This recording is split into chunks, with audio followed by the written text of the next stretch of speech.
তবে নতুন কিছু গাছ রোপণ করলাম।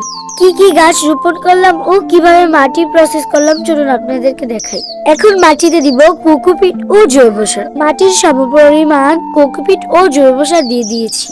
এখন দিলাম হিউমিক অ্যাসিড, আরো দিব ইপসেন সল্ট, এখন দিব ছত্রাকনাশক সাফ, আরো দিচ্ছি নিম খৈল, সরিষা খৈল।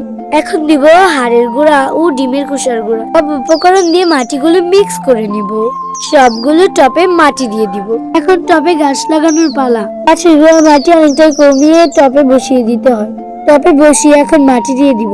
মাটি দিয়ে গাছটা সেট করে নিব। এটা একটা চন্দ্রমল্লিকার গাছ।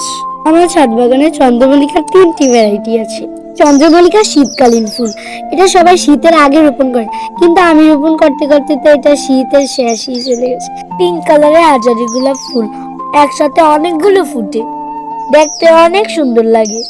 আরো একটা আব্রাকাডাব্রা গোলাপ গাছ লাগালাম।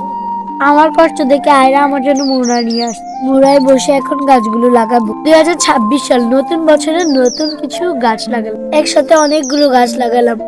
আল্লাহ হাফেজ।